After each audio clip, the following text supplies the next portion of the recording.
Assalamualaikum warahmatullahi wabarakatuh. Innal hamdalillah wassalatu wassalamu ala Rasulillah wa ala alihi wa sahbihi wa man tabi'ahum bi ihsan ila yaumil qiyamah.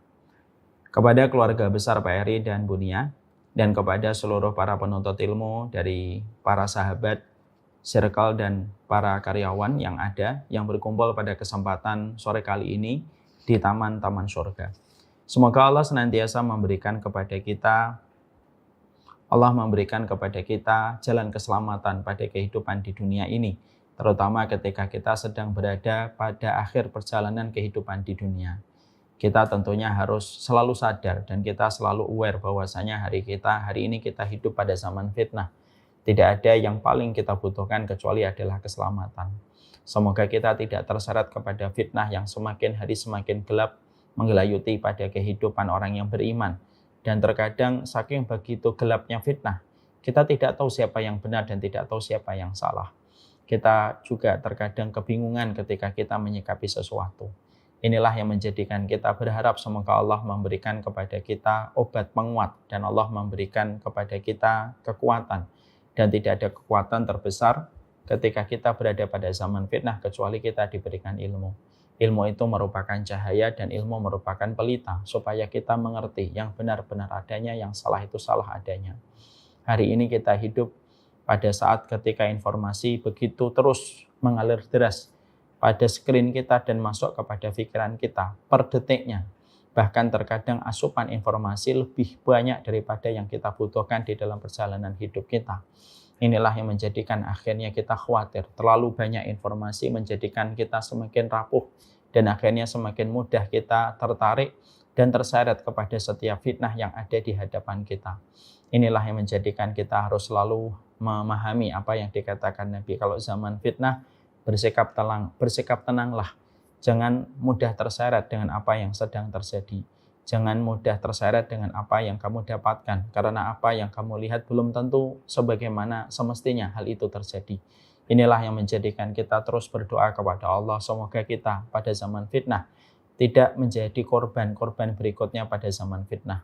Rasulullah itu sangat khawatir terhadap zaman fitnah ketika akan menimpa kepada umatnya. Malaikat pun juga khawatir terhadap fitnah yang akan terjadi pada umatnya Nabi Muhammad SAW.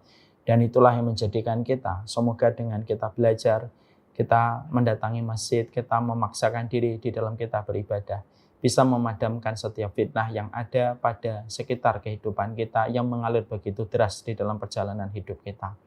Ada orang yang pagi harinya masih tersenyum, sore harinya menangis. Ada orang yang pagi harinya dia beriman, sore harinya telah kufur kepada Allah. Dan sesungguhnya tidak ada yang selamat kecuali mereka yang mendapatkan rahmat. Semoga kita termasuk di antara hamba-hamba Allah yang mendapatkan rahmat pada zaman fitnah. Semoga setiap berita kita mampu menyeleksi mana yang perlu kita respon, mana yang tidak perlu kita respon. Setiap berita semoga kita tidak semuanya harus tahu. Semakin banyak informasi yang kita tahu, semakin menggelisahkan kita. Cara mengatur informasi yang datang kepada kita itu sebenarnya cara untuk mengatur kualitas dalam kehidupan kita. Semoga Allah tetap berikan kepada kita screening dalam perjalanan kita pada hidup zaman hari ini. Semoga kita selamat dari zaman fitnah. Tidak mudah tersulut, tidak mudah terseret, dan tidak mudah terpuruk pada apapun yang kita jumpai pada zaman fitnah. Inilah yang menjadikan kita meminta kepada Allah, ya Allah berikanlah aku keselamatan dari semua fitnah yang nampak dan tidak nampak. Itulah yang menjadikan saya tidak pernah melewati hari kecuali saya hari-hari ini terus selalu berdoa, ya Allah jadikanlah aku selamat dari semua fitnah yang nampak dan tidak nampak. Allahumma inni a'udzubika minal fitani ma dhahara minha wa ma batan. Dan itulah doa yang diwasiatkan oleh Nabi kepada kita supaya kita selamat pada zaman fitnah. Orang yang tidak sadar tentang fitnah, maka dia akan terperosok dan menjadi korbannya fitnah. Tapi orang yang mereka tahu zaman fitnah dan membangun kesadaran dan membangun rasa khawatirnya terhadap fitnah, dialah yang selamat. Dan orang yang selamat dari fitnah adalah orang yang paling bahagia pada kehidupan kematiannya. Dan dia bahagia pada kehidupan kelak ketika dikumpulkan oleh Allah di padang mahsyar. Semoga Allah jaga kita dari segala macam fitnah. Alhamdulillah, tentunya senantiasa kita bersyukur kepada Allah atas setiap apapun yang Allah berikan kepada kita. Semoga setiap kenikmatan yang Allah telah sempurnakan di dalam kehidupan kita menjadikan kita semakin paham bahwasanya syukur itu merupakan konsekuensi ketika kita menjadi hambanya Allah. Allah begitu sempurna di dalam kehidupan kita. Allah menciptakan kita, Allah memudahkan kita beribadah. Allah juga memberikan gaji kepada kita kalau kita beribadah dengan gaji yang Allah siapkan nanti di akhirat.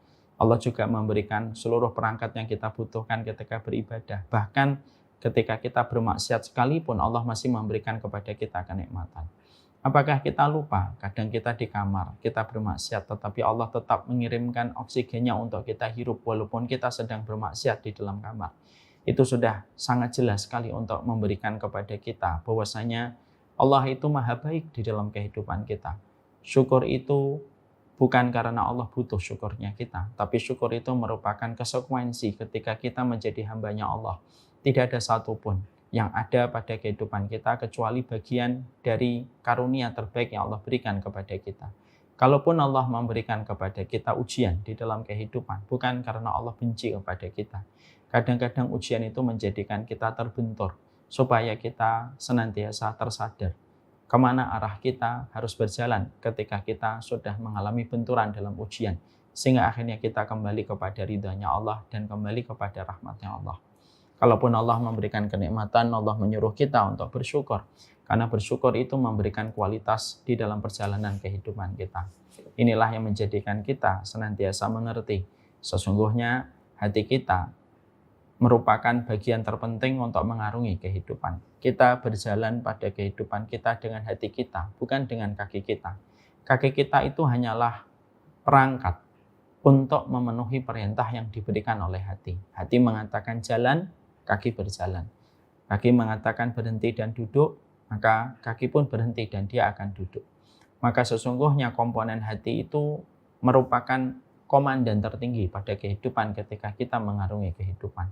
Dan hati itu tidak akan bisa mengarungi kehidupan, memberikan perintah, instruksi kepada seluruh anggota badannya dan kehidupannya sampai komposisi hati kita ada 3. Yang pertama adalah syukur tanpa syarat. Yang kedua sabar tanpa tepi. Yang ketiga ridho tanpa batas. Itulah yang terus kita berikan di dalam kehidupan ketika Allah maha sempurna dan maha baik di dalam perjalanan kehidupan kita. Jangan sampai kita lupa Allah itu maha baik. Kita mungkin masih melakukan dosa. Kita mungkin masih melakukan maksiat. Kita mungkin masih melakukan tindakan yang Allah murkai. Tapi kita tidak boleh lupa Allah itu maha baik di dalam kehidupan kita. Bersyukurlah kepadanya. Bukan bahagia yang menjadikan kita bersyukur, tapi bersyukurlah. Pasti kita dibahagiakan oleh Allah di dunia dan di akhirat. Amin insyaallah.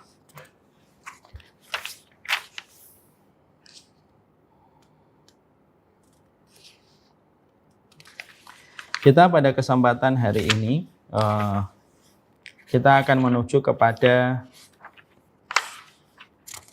karakteristik yang ke-21.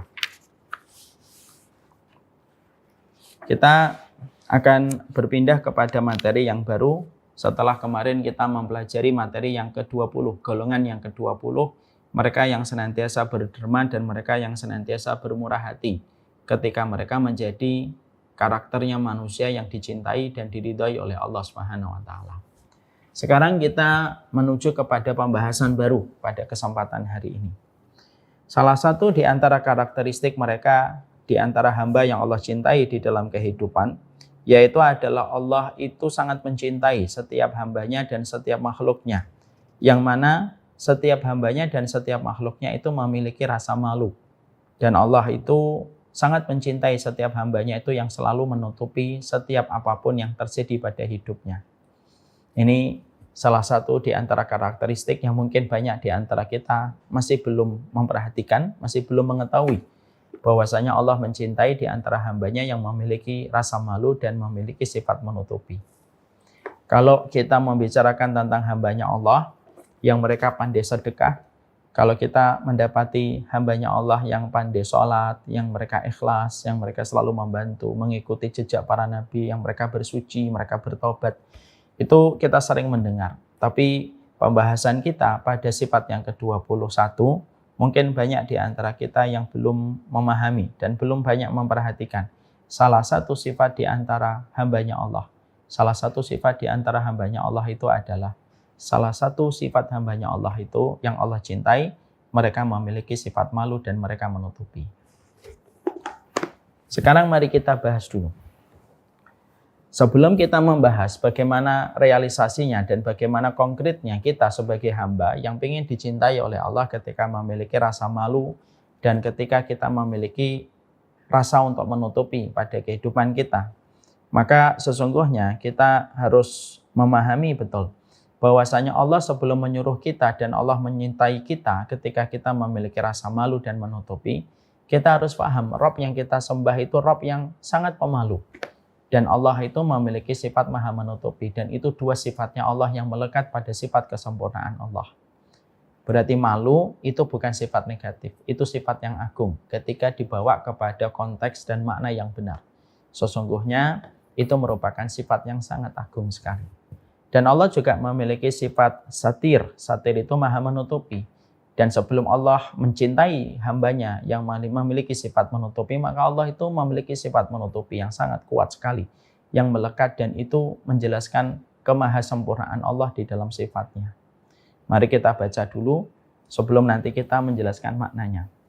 Rasulullah mengatakan di dalam hadis riwayat Abu dari Ya'la bin Umayyah, Anna Rasulullah sallallahu alaihi wasallam, anna rajulan yaktasilu bil barazi bila izarin. Fasaidal mimbar, fahamidallah, wa asna alaihi, summa qala innallaha hayyun, sitirun, yuhibbul hayya wa sitra, fa'idha ightasala ahadukum falyastatir. Rasulullah SAW melihat seorang laki-laki sedang mandi dan buang air besar tanpa kain. Ya. Jadi Rasulullah melihat orang mandi dan buang air besar tanpa kain. Lalu Rasulullah naik ke mimbar dan Rasulullah memuji Allah dan menyanjungnya. Kemudian Rasulullah bersabda, sesungguhnya Allah itu maha pemalu dan Allah itu maha menutupi, mencintai sifat malu dan Allah mencintai sifat menutupi.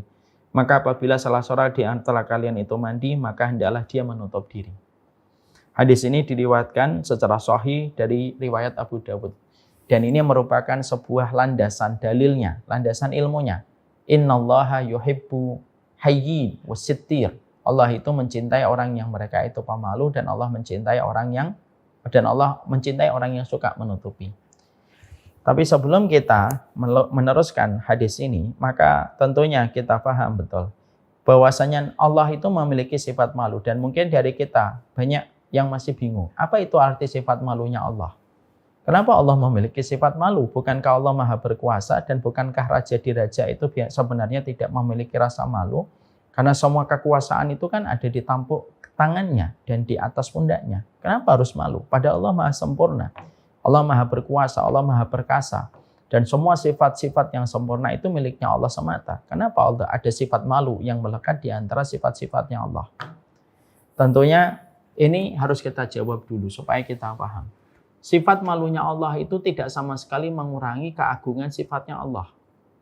Tapi sifat malunya Allah itu sangat penting bagi kehidupan kita selaku hambanya. Kalau kita selaku hambanya Allah dan selaku makhluknya Allah, kok sampai Allah tidak memiliki sifat malu, maka yang terkena dampak buruknya itu kita. Kalau Allah yang kita sembah tidak punya sifat malu.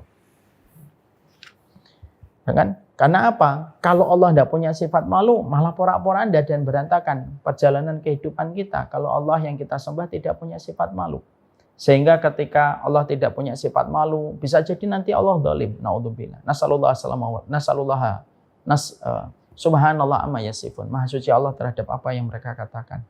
Kalau Allah tidak punya sifat malu, Allah bisa menzalimi, Allah bisa tidak berbuat adil, Allah tidak bisa mengabulkan permohonan setiap hambanya.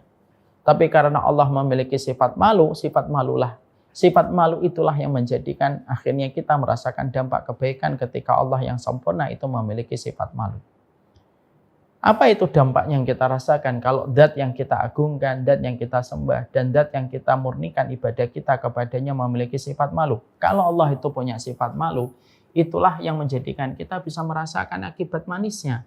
Karena sesungguhnya dengan sifat malunya Allah, maka setiap hamba ketika dia berdoa, tidaklah dia mengangkat tangan kecuali Allah malu ketika hamba itu sudah mengangkat tangan lalu menariknya dalam kondisi tangannya kosong tanpa dia mendapatkan apa yang dia minta. Karena Allah punya sifat malu, permintaanmu dikabulkan oleh Allah. Karena Allah punya sifat malu, doamu dikabulkan oleh Allah. Karena Allah sifat malu, ekspektasi kamu terkadang dipenuhi oleh Allah. Karena itu lahir dari sifat malunya Allah. Makanya Rasulullah SAW mengatakan, Inna rabbakum hayyun karim yastahi min abdihi ayyarfa'a ilaihi yadayhi fayarudduhuma sifran wa qala kha'inataini laisa fihi masyai'. Makanya di dalam satu riwayat yang sahih, dalam riwayat Tirmidzi, Rasulullah SAW itu mengatakan, Allah itu zat yang hayyun karim. Allah itu pemalu lagi maha baik. Dan Allah itu malu. Kepada siapa? Allah itu malu kepada setiap hambanya yang mereka ketika mengangkat tangan, berdoa meminta kepada Allah, lalu hamba itu menarik tangannya dalam kondisi kosong, dia tidak mendapatkan apapun. Karena Allah malu, Allah mengabulkan permintaan hambanya ketika dia sudah mengangkat tangan. Ya. Makanya dalam hadis ini setidaknya ada beberapa faedah yang kita jumpai. Faedah yang pertama, kalau berdoa harus mengangkat tangan. Dan kalau berdoa itu harus disebutkan permintaannya. Tidak bisa kita berdoa itu tidak mengangkat tangan. Berdoa itu mengangkat tangan. Karena tata cara kita berdoa itu ada 4. Tidak boleh mengangkat tangan. Kapan? Kalau doamu ketika sujud di dalam sholat. Dan ketika kamu berdoa sebelum salam setelah tahiyat akhir. Tidak boleh mengangkat tangan. Yang kedua, mengangkat tangan sebahu, sejajar dengan bahu. Sebagaimana riwayat dari Ibnu Abbas. Kapan? Yaitu ketika kita meminta sesuatu kepada Allah atas segala keterbatasan, atas segala kefakiran, atas segala ketidakmampuan yang kita bisa wujudkan pada kehidupan kita. Itu yang kedua. Yang ketiga, Allah itu malu sekali. Yang ketiga, cara berdoa kepada Allah itu apa? Mengangkat tangan tinggi-tinggi. Kapan kita mengangkat tangan tinggi-tinggi? Ketika kondisinya sudah terdesak. Sebagaimana penduduk Gaza ketika diserang oleh Israel laknatullah alaihim. Maka mereka orang Gaza tidak berdoa semacam ini, tapi doanya mengangkat tangan tinggi-tinggi. Kemudian yang keempat, yaitu adalah mengangkat tangan dengan telunjuknya. Kapan kita mengangkat tangan telunjuk itu? Mengangkat tangan telunjuk itu ketika seorang khatib berkhutbah di atas mimbar. Kalau ada seorang khatib berkhutbah di atas mimbar, maka dia mengangkat tangan itu telunjuknya. Dia mengangkat tangan telunjuknya. Itulah 4. Maka di sini dalam hadis riwayat Tirmidzi yang kita bacakan, Allah itu zat yang maha pemalu, malu terhadap setiap hambanya yang berdoa ketika mengangkat tangannya, lalu menarik tangannya dalam kondisi kosong. Ini menunjukkan bahwasanya berdoa kepada Allah mengangkat tangan sejajar dengan bahu. Dan riwayat Tirmidzi dikuatkan dari riwayat Ibnu Abbas bahwasanya mengangkat tangan itu sebahu. Yang kedua, hadis yang baru saja kita bacakan itu memberikan kepada kita faedah yang kedua. Faedah yang kedua itu adalah sesungguhnya orang yang berdoa itu memiliki keutamaan yang besar. Semakin kamu meminta kepada Allah, semakin kamu mulia. Semakin kamu tidak meminta kepada Allah, semakin kamu hina di hadapan Allah. Karena Allah itu mencintai orang yang selalu meminta. Dan orang yang meminta bisa membuat Allah malu kepada orang yang meminta kepada Allah. Padahal ibadah-ibadah yang lain tidak membuat Allah langsung malu. Tapi orang kalau berdoa itu langsung membuat Allah malu. Saking utamanya berdoa. Makanya dalam riwayat Imam Ahmad kita mendapati innallaha yaghdab. Sesungguhnya Allah itu marah besar. Kepada siapa Allah itu marah besar? Liman lam yas'alillah. Kepada mereka yang tidak pernah meminta kepada Allah dan memohon kepada Allah. Berarti Allah itu marah besar sama mereka yang jarang berdoa. Itulah bedanya Khalik dengan makhluk. Kalau makhluk semakin diminta, semakin dia sempit dadanya. Sempit dadanya. Saya diminta misalkan sekali, 2 kali, 3 kali, 4 kali, 5 kali, masih bisa senyum. Kalau sudah 6 kali, 7 kali, 8 kali, 9 kali, kita sudah tidak bisa lagi senyum itu. Dan kita pasti akan mengatakan, jangan minta saya terus dong, minta yang lain juga. Itulah makhluk. Beda dengan Khalik. Khalik itu semakin diminta, semakin Allah ridho. Makanya kalau kita pernah punya kepikiran dan asumsi, malu minta Allah terus padahal dosanya masih banyak. Itu salah, itu bisikan setan. Itu bisikan setan. Terus minta sama Allah sembari kita memperbaiki kualitas hidup kita dan memperbaiki cara komitmen kita meninggalkan dosa. Minta, jangan berhenti berdoa. Kenapa? Orang yang berhenti berdoa itu sifatnya bukan orang beriman. Makanya yang kedua yang kita dapatkan dari hadis ini apa? Bagaimana kita mendapati sebuah kekuatan dan pesona kecantikan dari sebuah doa. Jadi ternyata doa itu pesonanya luar biasa. Kalau kamu berdoa kepada Allah, pesonanya luar biasa. Pesonanya itu sampai menjadikan Allah malu kepada mereka yang mengangkat tangan meminta kepada Allah. Yang ketiga yang kita dapatkan itu apa? Orang yang berdoa itu tidak pernah sia-sia. Jadi orang yang berdoa tidak pernah sia-sia ketika mereka berdoa kepada Allah. Makanya Allah mengabulkan setiap orang yang berdoa dengan 3 macam cara. Gimana caranya Allah mengabulkan orang yang berdoa? Ketika Allah itu pemalu kepada mereka yang senantiasa berdoa. Dan Allah memberikan kepada orang yang berdoa apa yang dia minta kepada Allah ada 3. 1, diberikan sesuai dengan apa yang dia minta. Yang kedua, tidak diberikan apa yang dia minta, tetapi diberikan nanti hadiahnya di surga. Tidak diberikan di dunia, tapi diganti nanti di surga. Dia minta rumah, mungkin tidak diberikan rumah kecuali dia ngontrak. Tapi nanti rumahnya yang dia minta ketika dia berdoa diberikan oleh Allah, tapi utuh nanti di akhirat. Atau yang ketiga, kadang-kadang ada seorang berdoa tidak langsung dikabulkan, tidak langsung diberikan sebagai hadiah nanti di surga. Tapi yang ketiga, dihindarkan dari musibah yang lebih besar yang harusnya menimpanya. Tetapi karena dia berdoa, maka Allah hindarkan dia dari musibah itu gara-gara dia berdoa. Dia berdoa, ya Allah, berikanlah kepadaku sebuah rumah yang bisa membuatku taat kepadamu. Rumahnya nggak dikasih, tapi dia harusnya mendapatkan musibah kecelakaan. Tapi karena dia meminta doa diberikan rumah, maka doa meminta rumah tidak diganti, tidak diberi oleh Allah. Tapi rumah yang dia minta menjadi pengganti dia selamat dari takdir musibah kecelakaan yang harusnya dia dapatkan. Makanya ketika para sahabat itu mendapati sebagaimana dan sekuat ini dalam doa, mereka sampai berkata, kalau begitu nuksir, kalau kami tahu sedemikian kuatnya kami berdoa, kami akan memperbanyak doa ya Rasulullah. Dan Rasulullah mengatakan Allah lebih banyak daripada doa yang kalian minta. Ya. Jadi yang ketiga yang kita jumpai dan kita dapatkan yang ketiga itu apa? Sesungguhnya di sini kita mendapati bahwasanya hadis riwayat Tirmidzi menerangkan kepada kita orang yang berdoa itu dikabulkan oleh Allah.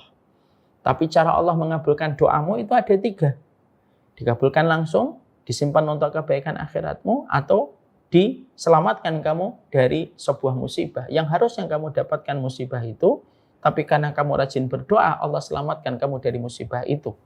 Disebabkan doa yang kamu panjatkan. Dan itulah yang ada pada hadisnya Nabi Muhammad Muslimin. Yat'ullaha laisa fiha ma'samin wala qati'atu rahimin illa atahullahu iyyahu min ihda salasi khisalin. Yu'ajjal li da'watihi yu'akhiruha wa yasrifu anhu su'u mislaha. Dan itu hadisnya.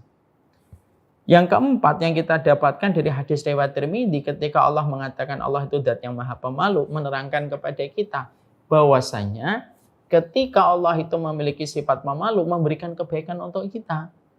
Makanya kalau kita mendapati Allah itu tidak memiliki sifat malu yang melekat kepada kesempurnaannya, keagungannya, maka itulah yang akan menjadikan kita akan mendapatkan berbagai macam keburukan dan berbagai macam malapetaka dalam kehidupan kita. Kalau Allah tidak memiliki sifat malu. Makanya Allah ketika sebelum menyuruh kita dan mencintai kita, kalau kita pemalu, kalau istri kita, anak-anak kita memiliki sifat malu, maka Allah sudah memiliki sifat malu pada kehidupan sifatnya yang sempurna dan begitu agung. Dan itulah sifat malunya Allah. Allah juga menyampaikan di dalam hadis ini, dalam hadis yang lain, dalam riwayat Abu Dawud disampaikan, innallaha hayyun sittirun. Dalam hadis yang lain, Allah juga menyampaikan, Allah bukan hanya memiliki sifat malu, yang kita baca dalam hadis riwayat Tirmidzi dalam masalah doa, tapi diterangkan di dalam pembahasan yang lain, Allah itu juga memiliki sifat maha menutupi. Dan banyak di antara kita itu mungkin belum paham. Apa artinya Allah itu memiliki sifat maha menutupi? Artinya, konteksnya itu positif. Konteksnya itu positif bagaimana? Artinya bahwasanya kalau Allah mendapati ada seorang hamba, ketika Allah memiliki sifat menutupi, Allah itu kalau mendapati seorang hamba melakukan dosa dan kemaksiatan, maka dosa dan kemaksiatan yang dilakukan oleh hamba itu tidak langsung dibuka oleh Allah, kecuali Allah menutupinya. Saking begitu sempurnanya Allah. Bukan hanya Allah itu Ghafur, bukan Allah itu Ghaffar, bukan hanya Allah itu Tawwab, tapi Allah itu memiliki sifat sitir. Allah itu menutupi. Ada tisu nggak? Sama air putih. Sehingga Allah itu ketika memiliki sifat menutupi, dan sebelum Allah mencintai kita selaku hambanya yang memiliki sifat menutupi, maka Allah itu maha menutupi. Makanya bergembiralah ketika Allah itu memiliki sifat maha menutupi. Karena dengan sifat maha menutupinya Allah itu kita merasakan kebaikan dalam kehidupan agama kita. Artinya konsekuensinya apa sih Ustadz kalau Allah memiliki sifat maha menutupi? Kalau Allah mendapati seorang hamba, dia melakukan dosa, maka tidak langsung dosa itu dibuka oleh Allah dan diperlihatkan oleh Allah kepada banyak orang. Tapi Allah itu menutupi hamba itu dengan dosanya, supaya hamba itu bisa merasakan kasih sayang Allah, bahwasanya ketika dia baru berbuat dosa sekali, Allah itu menutupinya. Supaya dosanya ini tidak kemana-mana. Dan supaya dia tidak dipermalukan, tidak dihinakan. Kalau dia masih melakukan dosanya itu sekali, dua kali. Karena apa? Allah bukan hanya lembut menerima permintaan maafmu dan permintaan tobatmu. Allah itu saking lembutnya, Allah menutupi dosamu. Jadi ilustrasinya ini dosamu, Allah tutupin. Allah tutupin dulu. Ini maha menutupnya Allah. Ya, jadi kita harus paham, Allah sebelum mencintai dan mewajibkan orang beriman untuk memiliki sifat malu dan menutupi, Allah itu telah menetapkan pada sifatnya itu malu dan menutupi. Dan salah satu sifat menutupinya Allah itu apa? Dosamu kalau baru sekali, dua kali, tiga kali masih ditutup oleh Allah, karena itu merupakan konsekuensi dari sifat Allah yang maha menutupi. Itu konsekuensi dari sifat maha menutupinya Allah. Makanya orang kalau berbuat dosa, perhatikan kata Ibnu Umar.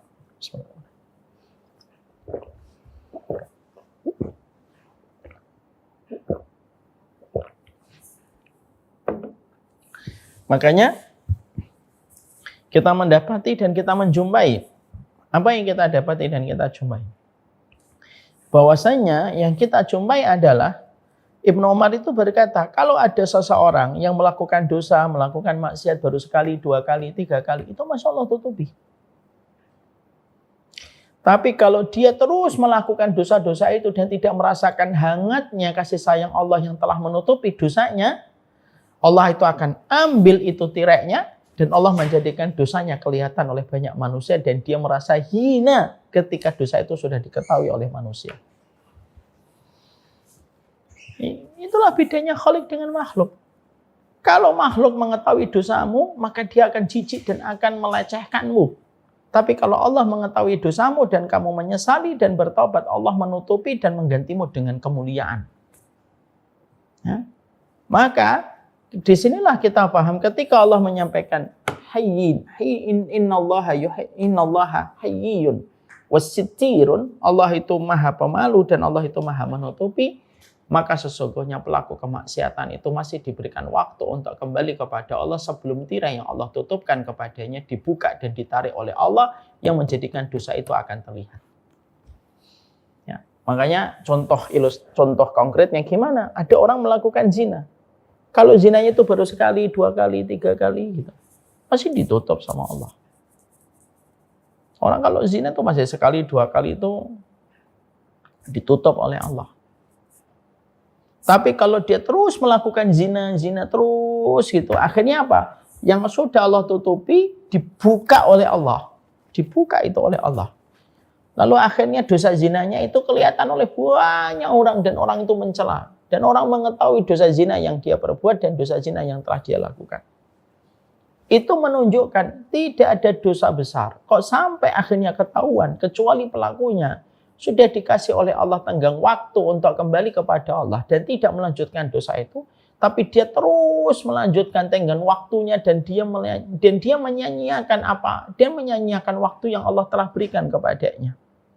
Sehingga dia sendiri yang nanti akan terhina di hadapan mata manusia. Inilah yang kenyataannya, kata Ibnu Umar. Kalau dosa zina itu baru sekali, ditutup sama Allah. Kalau mencuri itu baru sekali, korupsi sekali, itu ditutup sama Allah. Tapi kalau sudah berulang-ulang dibuka oleh Allah dan disaksikan setiap orang. Itu yang kita harus paham.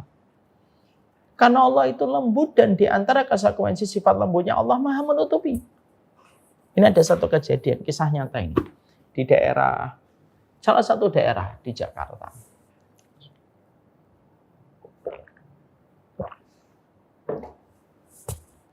Salah satu daerah di Jakarta.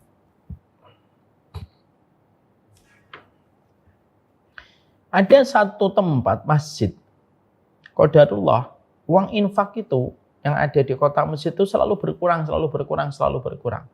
Kurangnya itu tidak banyak, 100, 200 gitu. Asalnya pertama-tama mungkin mereka tidak terlalu perhatian dan tidak terlalu notice. Kok ini kelihatannya kurang? Sampai akhirnya lama-lama, wah ini kelihatannya memang sudah berkurang ini. Dan pasti ada yang ngambil. Dan mereka tidak pernah menduga dan tidak pernah bisa memprediksi siapa sebenarnya yang ngambil uang infak mereka. Mereka tidak bisa memprediksi. Sampai akhirnya ada seseorang, dia baru saja beli handphone. Jadi dia baru saja membeli handphone. Lalu ketika baru saja membeli handphone, orang ini termasuk salah satu merbot masjid. Lalu dia meletakkan di rak. Ada di rak itu, ada rak. Nah, kotak masjid itu ada di depan rak buku. Rak Quran. Bukan rak Quran yang biasa ada di masjid-masjid, ada rak Qurannya. Maka handphonenya ditaruh di antara rak-rak itu, rak Quran itu.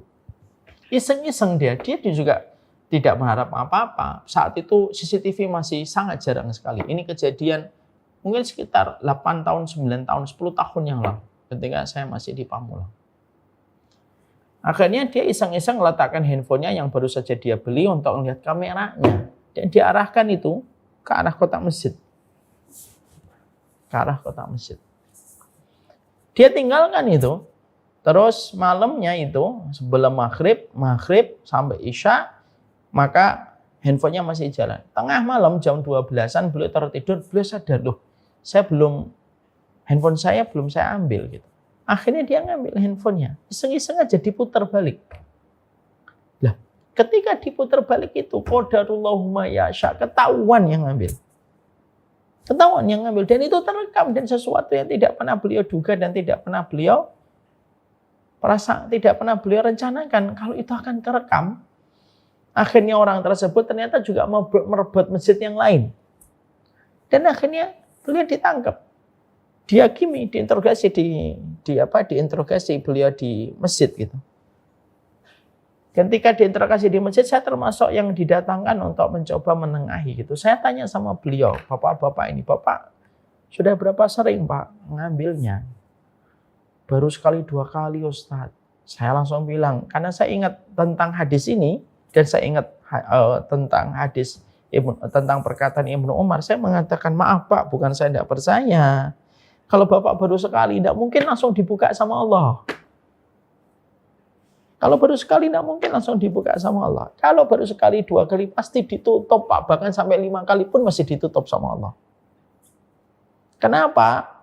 Ustadz kok yakin? Iya, karena saya tahu hadis. Innallaha hayyun sittirun. Allah itu zat yang maha pemalu, zat yang maha menutupi.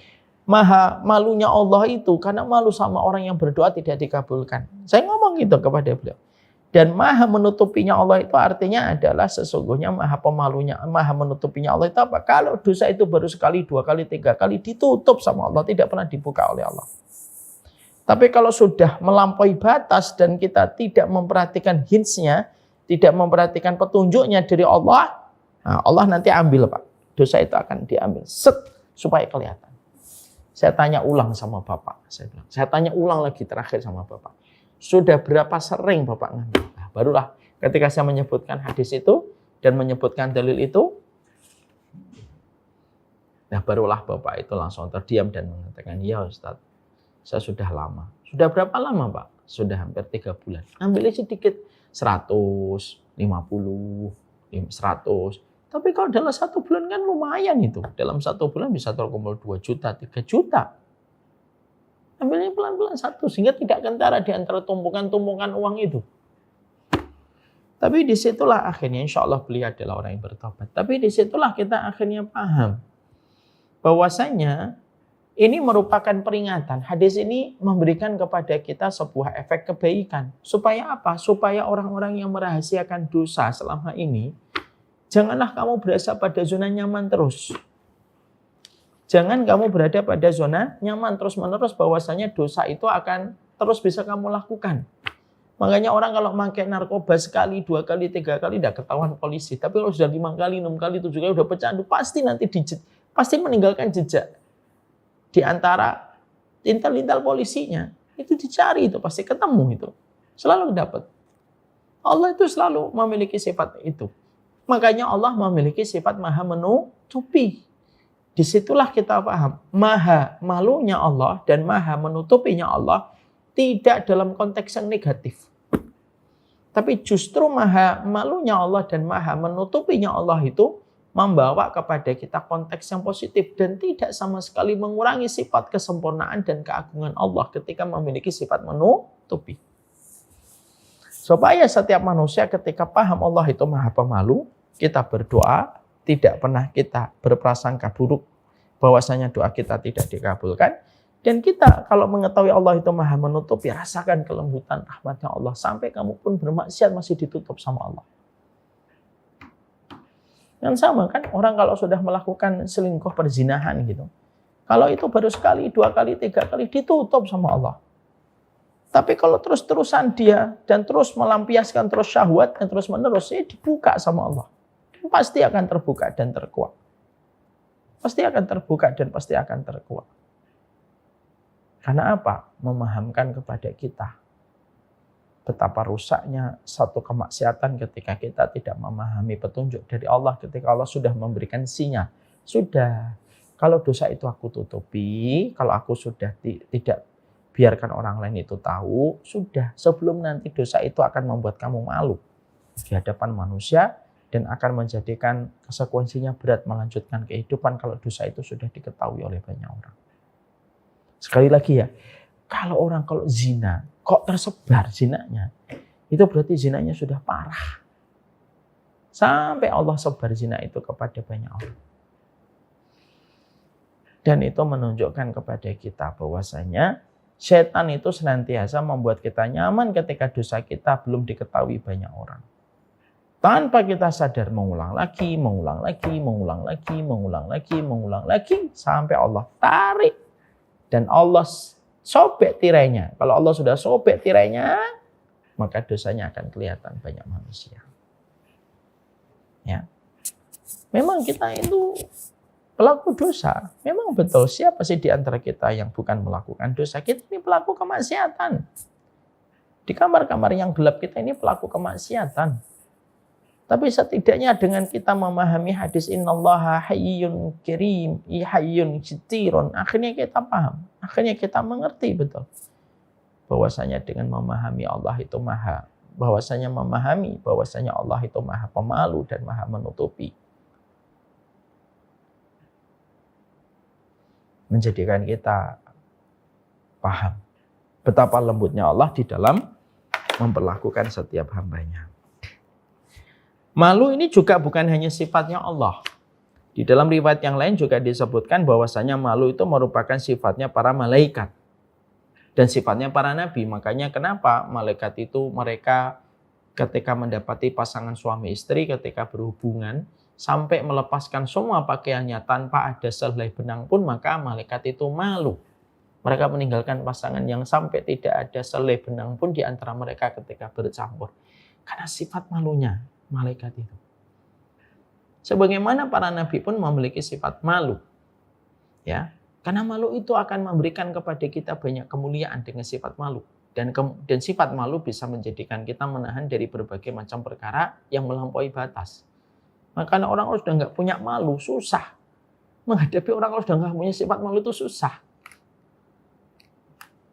Ini gitu.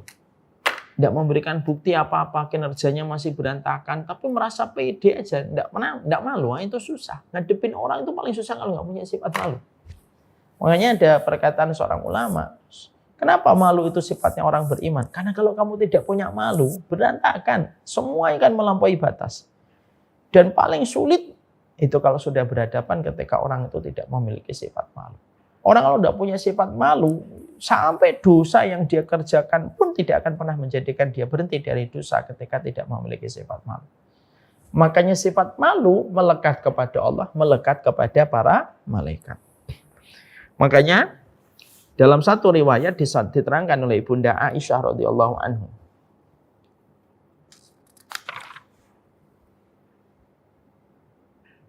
Ya. Diterangkan di dalam satu riwayat dari Aisyah, Rasulullah berbaring di rumah saya, sedangkan kedua paha beliau atau kedua betis beliau tersingkap. Abu Bakar meminta izin untuk masuk kepada beliau dan beliau pun mengizinkan. Sedangkan beliau dalam kondisi pahanya tersingkap dan betisnya tersingkap. Lalu berbincang-bincang dengan Abu Bakar. Datanglah Umar bin Khattab meminta izin untuk masuk kepada beliau dan beliau pun mengizinkan. Dan beliau pun masih pahanya tersingkap dan betisnya tersingkap. Kemudian datangnya Utsman meminta izin untuk menemui beliau. Jadi yang pertama Abu Bakar, Rasulullah pahanya tetap tersingkap atau betisnya itu tetap tersingkap. Abu Bakar datang dan beliau tidak menutupi paha beliau. Ketika Umar bin Khattab datang, maka pada saat itu Rasulullah mengizinkan dan ketika saat itu Rasulullah tidak menutupi betisnya beliau. Lalu yang datang adalah Utsman bin Affan meminta izin kepada Rasulullah. Maka ketika Rasulullah mendengar Utsman bin Affan yang minta izin untuk menemui Rasulullah, maka ketika Nabi itu memperbaiki pakaiannya. Lalu beliau berbincang-bincang kepada Utsman. Ketika Utsman keluar, maka Aisyah itu berkata, "Dakhala Abu Bakar, falam tahtash lahu, walam tubalihi. Summa dakhala Umar, falam tahtash lahu, walam tubalihi. Summa dakhala Utsman, fajalasta wasawaita siyabak." Lalu Aisyah ketika melihat kejadian itu, Aisyah itu penasaran. Lalu beliau mengatakan kepada Rasulullah, "Ya Rasulullah, ketika Abu Bakar itu masuk, engkau tidak bersuka cita menyambutnya dan tidak engkau terlalu menghiraukannya. Artinya engkau tidak langsung merapikan bajumu. Ketika Umar datang, maka engkau tidak langsung berdiri menyambutnya dan juga kamu tidak menutupi kedua betismu. Tapi ketika Utsman itu datang, kenapa engkau duduk? Engkau duduk, tidak bersandar gitu, tapi langsung duduk rapi dan kamu merapikan pakaianmu yang menyingkap betismu itu." Maka Nabi Shallallahu Alaihi Wasallam berkata, "Apakah kamu tidak malu?" Di mana para malaikat pun malu kepada sahabat Utsman. Masya Allah. Sampai akhirnya kita mendapati sampai malaikat pun memiliki sifat malu kepada Utsman. Saking begitu sempurnanya keimanan yang dimiliki oleh sahabat Utsman. Makanya maaf kalau kita bicara sedikit ya tentang Utsman. Utsman itu merupakan sahabat Masya Allah yang hartanya lebih fasih daripada khutbahnya. Yang hartanya itu lebih fasih daripada khutbahnya. Utsman bin Affan itu terkenal kalau beliau khutbahnya Utsman bin Affan itu tidak sampai 10 menit, 15 menit. Kalau khutbah itu singkat, pendek. Kalau khutbah Jumat itu baru duduk udah selesai. Tapi kenapa? Karena Utsman itu saking pemalunya, kalau ngomong itu tidak bisa panjang. Itu sahabat Utsman. Beda dengan Amr bin As. Amr bin As itu diplomatik. Beda dengan Abu Bakar. Abu Bakar itu khutbahnya menggetarkan sebagaimana Umar. Kalau sahabat Utsman itu tidak bisa khutbah. Bisa khutbah, pemalu dia. Saking malunya sampai malaikat pun malu sama sahabat Utsman. Jadi malu itu. Makanya kalau khutbah itu sebentar. Ya, kalau beliau masih hidup hari ini, Masya Allah. Kalau beliau masih hidup hari ini, Masya Allah itu. Pasti orang itu rame nyari jadwal khutbahnya sahabat Utsman di mana. Supaya cepat selesai khutbahnya. Nah, sahabat Utsman ini memiliki sifat malu. Ketika beliau memiliki sifat malu itulah, maka hartanya lebih fasih daripada khutbahnya. Kenapa? Hartanya itu mengairi semua perjalanan-perjalanan dakwah. Semua proyek-proyek dakwah itu mendapatkan manfaat dari hartanya Utsman bin Affan.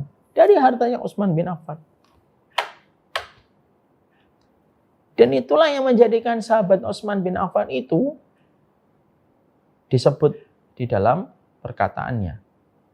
Hartanya lebih fasih daripada hartanya.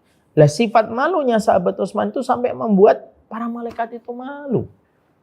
Sehingga sifat malu ini bisa akhirnya menjadikan kita mendapatkan sebuah kesimpulan. Sifat malu itu sifat baik.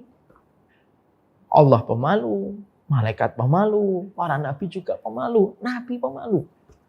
Bahkan Nabi pun memperbaiki betisnya, pakaiannya yang tersingkap ketika Utsman itu datang.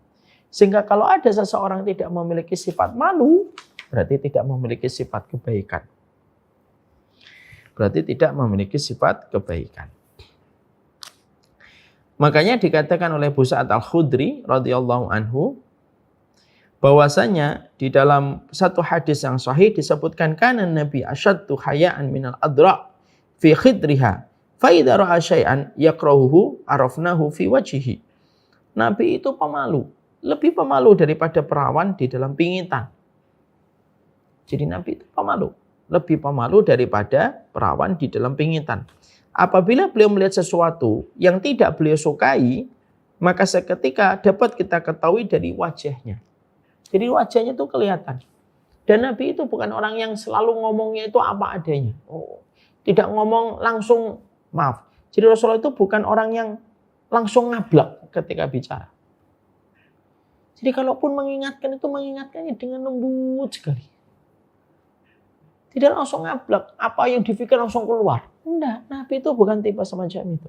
Bahkan terkadang kalau beliau mendapati sesuatu yang tidak beliau sukai, beliau tidak langsung ngomong. Beliau cukup kelihatan dari wajahnya itu nggak suka. Makanya Nabi kalau beliau makan, kelihatan sifat malunya. Kalau dia suka, dia makan. Kalau dia nggak suka, dia tinggalkan. Dan dia tidak komentarin itu. Sifat malu itu yang dimiliki oleh Nabi. Makanya inilah yang menjadikan kita memahami bahwasanya sifat pemalu di dalam kehidupan itu memberikan kebaikan. Makanya lalu Allah menyampaikan kepada kita supaya kita di dalam kehidupan kita memiliki sifat malu dan maha menutupi di dalam perjalanan kehidupan. Dan kalau kita membahas sifat malu itulah yang menjadikan sifat ini bukan hanya berlaku untuk seorang wanita. Walaupun wanita itu yang paling utama itu memiliki sifat pemalu. Itu memang salah satu sifat syarat sahnya perempuan beriman itu harus memiliki sifat malu. Makanya kalau kita membaca di dalam Al-Quran, kita buka di dalam Al-Quran ketika Allah mensifati seorang wanita yang memalu, yaitu yang akhirnya nanti menjadi istrinya Musa, Nabi Musa.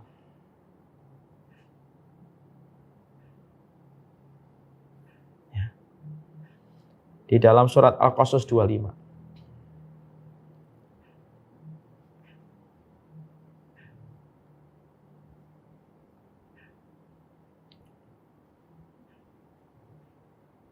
Bentar. Al-Qasas. Sebentar saya bukakan.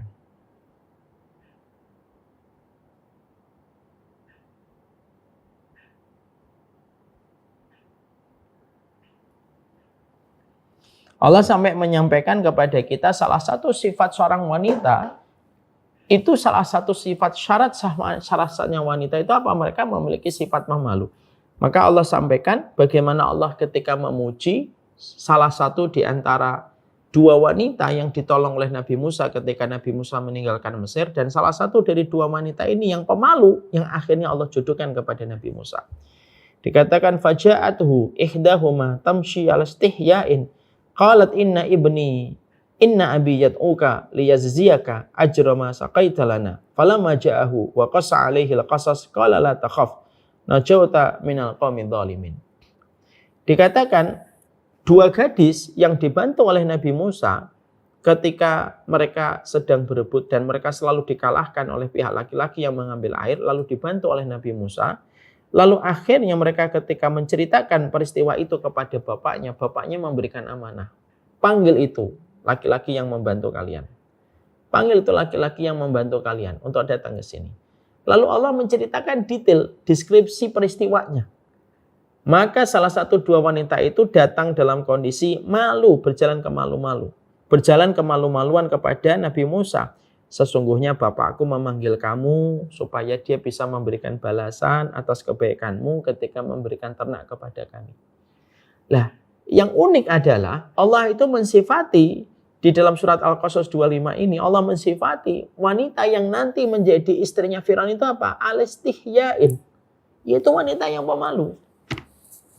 Jadi memang sifat malu itu memang berlaku untuk laki-laki dan perempuan. Tapi untuk perempuan lebih ditekankan lagi. Kenapa? Karena sifat pemalunya perempuan itu harga yang paling mahal. Dan harga ketakwaan seorang wanita itu sebanding dan berbanding lurus dengan nilai rasa malunya yang besar. Makanya tidak salah. Salah satu sifat seorang wanita tidak akan berzina itu kalau dia memiliki sifat malu. Sifat malu. Karena seorang wanita itu kalau pemalu, maka dia tidak akan betah dan tidak akan menikmati kedekatan dia dengan seorang laki-laki asing. Dia tidak akan menikmati kedekatan dia dengan laki-laki asing. Makanya kalau cari seorang istri, salah satunya bukan hanya dilihat dari jilbabnya, bukan hanya dilihat dari sholatnya, tapi dilihat gimana sifat malunya. Karena sifat malu itu yang harganya mahal. Dan sifat inilah yang menjadi salah satu dasar Allah memberikan wanita yang malu ini menjadi istri Nabi Musa alaihissalam. Ya. Dan orang kalau seorang perempuan itu kalau sudah betul-betul dia menjaga dirinya dari, kalau seorang wanita itu sudah memiliki sifat malu, maka perempuan ini akan sulit dijinakkan dan sulit ditaklukkan untuk melakukan zina. Kalau dia betul-betul malunya karena Allah. Ya, itulah sifat malu. Makanya kembali kepada keumuman sifat malu. Akhirnya kita mendapati kalau Allah memiliki sifat malu, malaikat memiliki sifat malu, Nabi memiliki sifat malu. Orang beriman pun harus memiliki sifat malu. Sifat malu ini penting. Makanya Rasulullah mengatakan, idza lam tastahi fasna ma syi'ta. Kalau kamu sudah enggak malu ya berbuat sesuai apa yang kamu inginkan. Jadi kalau orang itu sudah enggak memiliki sifat malu itu, sudahlah semau-mau kamu. Kan kita sering dapetin, kadang-kadang kita sebel sama orang yang punya sifat malu. Sudah melakukan banyak kesalahan, kekurangan, tapi ya tetap masih pede aja. Karena tidak punya sifat malu kalau sudah dalam kondisi semacam itu. Sehingga akhirnya tidak salah kalau kita akhirnya menjumpai bahwasanya iman dan rasa malu itu bergandengan dan tidak terpisahkan. Iman dan sifat malu itu bergandengan dan tidak terpisahkan. Selama orang memiliki iman dan masih memiliki sifat malunya akan mengontrol dia dari banyak hal. Nggak salah dong kalau kita akhirnya menjumpai bagaimana pejabat di Jepang memiliki sifat malu yang kuat. Yang mereka siap mundur kalau mereka merasa tidak amanah dan tidak kompeten ketika mereka mendapati sebuah jabatan. Lalu mereka merasa itu tidak bisa memberikan kontribusi nyata, mereka malu, mereka mundur. Sering kita jumpai di beberapa negara. Ada mental-mental pejabat negara itu luar biasa. Di negeri-negeri yang justru kadang-kadang mereka belum beriman sama Allah. Tapi justru memiliki sifat malunya itu besar sekali. Sifat malunya itu besar sekali. Dan akhirnya menjadikan mereka ketika memiliki sifat malu itu, sampai akhirnya bisa mengontrol mereka dari berbagai macam perkara yang tidak sepatutnya mereka lakukan. Dan menjadikan mereka bisa untuk memiliki sifat malu dan bisa untuk mundur ketika mereka memiliki sifat malu. Harusnya sifat malu ini bukan dimiliki sama orang yang tidak beriman. Harusnya sifat malu itu dimiliki orang yang beriman. Makanya dalam bahasa idiom bahasa Indonesia itu apa? Ada kata yang namanya muka tembok. Udah muka tembok itu susah. Sehingga kalau sudah dalam kondisi muka tembok, ya, kalau sudah orang itu memiliki muka setebal tembok, ya sudah. Akhirnya apa? Semua tindakannya itu kontraproduktif. Kalaupun dia berbuat salah, dia tidak pernah malu berbuat salah. Sekarang lihat perempuan ketika sudah tidak punya malu, operasi plastik tidak malu. Orang berzina pun tidak malu. Orang berzina pun tidak malu. Perempuan berzina tidak malu. Giliran ketika hamil dia nangis. Gimana sih? Dia memperlihatkan gaya hidupnya yang zina kemana-mana. Tapi ketika sudah dalam kondisi dia hamil gitu. Tapi justru malah dia seakan-akan melupakan gaya hidupnya yang memang gaya hidupnya itu kan memang sudah mengarah ke perkara yang dia yang dia bayangkan ini. Makanya kalau sudah dalam kondisi orang itu tidak memiliki sifat malu, padahal ini merupakan salah satu sifat istimewa yang ada pada dirinya Allah, dirinya malaikat, dirinya para nabi. Dan orang beriman itu memiliki sifat malu, sudah. Semuanya jadi berantakan. Semua konten hari ini sudah tidak memiliki rasa malu. Suami istri buat konten, yang kontennya itu mengarah kepada seksual, kepada urusan ranjang dalam keluarga. Ya kan, seorang istri disuruh buat konten seakan-akan dia tidak malu memperlihatkan adegan-adegan lucu, tapi adegan itu adegan ranjang antara dirinya dengan suami yang harusnya itu tertutup dan harus memiliki sifat malu supaya tidak kelihatan. Tapi justru malah akhirnya apa? Dilihat banyak orang tanpa dia sadari istrinya itu menjadi istri virtualnya ratusan ribu laki-laki. Karena setiap laki-laki yang mulai itu menikmati gitu. Kalau wanita itu sudah tidak memiliki rasa malu. Terutama kalau laki-laki sudah tidak punya malu. Makanya akhirnya dampaknya itu terus berjalan dalam kehidupan. Ini belum kita membahas tentang sifat menutupi. Ya, sampai akhirnya kita lihat hari ini konten-konten itu terkadang kita pun itu memiliki sifat malu. Padahal itu bukan istri kita, bukan itu suami kita. Padahal itu harusnya yang paling malu itu ya suaminya, yang paling malu itu istrinya. Karena sifat malu itu mahkota. Dan ketika mahkota itu hilang, hampir-hampir tidak ada keimanan yang terlihat dari orang kalau sudah tidak punya sifat malu. Orang udah nggak punya malu, orang itu nggak peduli dia sholat atau nggak sholat. Orang udah nggak peduli lagi dia umrah atau haji. Orang akan mengatakan percuma kamu umrah kalau kamu nggak punya malu. Karena dia mahkota dia. Dengan dia ada, itu menjadikan semuanya itu tampak indah. Kalau dia udah nggak ada, semuanya jadi hilang. Dan tidak seakan-akan berharga. Kalau sifat malu itu sudah hilang. Makanya betul, orang beriman ketika dia menjadi kepala keluarga, ketika dia menjadi pejabat, semuanya harus memiliki sifat malu. Terutama ditekankan lagi ketika dia merupakan seorang wanita, lebih jelas harus memiliki sifat malu dalam kehidupan. Sifat malu itu mahkota. Kalau mahkota ini hilang semua kebaikan yang ada pada orang itu. Kalau sudah tidak ada lagi sifat malu yang ada dalam hidupnya. Wallahu a'lam bishawab. Kita baru bahas malu, nanti kita akan bahas sifat malu bagaimana yang benar di dalam Islam. Dan kapan kita tidak boleh malu di dalam Islam.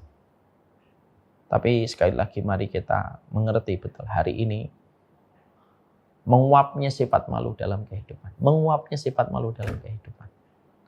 Jadi sifat kehidupan itu malunya sudah hilang. Sudah betul-betul hilang.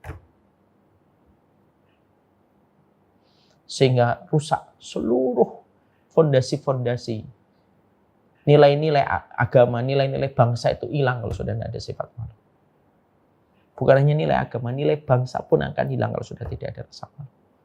Makanya betul perkataan Nabi sangat luar biasa. Pendek tapi mewakili tentang pembahasan rasa malu. Nabi mengatakan, idza lam tastahi fasna ma syi'ta. Kalau kamu sudah tidak malu, berbuatlah apapun yang kamu kehendaki. Artinya, orang itu bisa berbuat apa saja kalau sudah tidak ada malu. Orang kalau sudah hilang rasa malunya, apa saja akan dilakukan. Dan itu akan membuat orang geleng-geleng kepala melihat perilaku orang kalau sudah tidak memiliki rasa malu. Inilah sifat yang ke-21. Sebelum Allah wajibkan kita untuk malu dan menutupi, Allah wajibkan kepada sifatnya yang penuh dengan kesempurnaan. Allah itu maha pemalu dan Allah maha menutupi. Sifat malunya Allah memiliki efek kebaikan untuk kita, menjadikan doa kita diterima. Sifat menutupinya Allah menjadikan kita menyadari betul. Kalau kamu berbuat dosa sekali, dua kali masih ditutup sama Allah.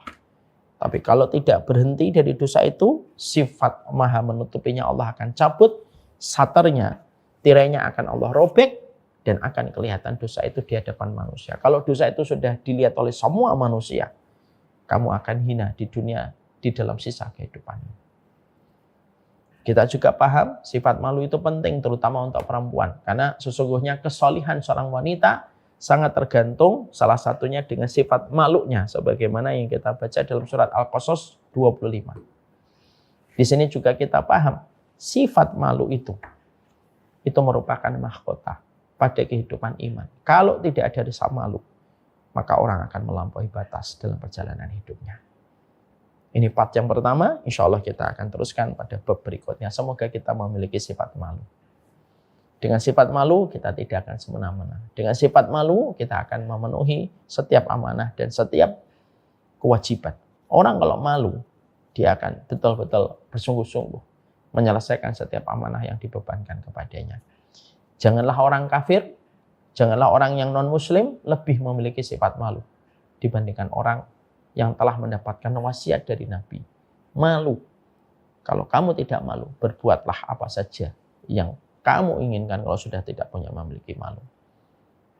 Mari budayakan kembali malu. Malu bukan hanya sunnah, malu itu merupakan nilai kehidupan bangsa ini dengan sifat malunya. Wallahu a'lam bishawab.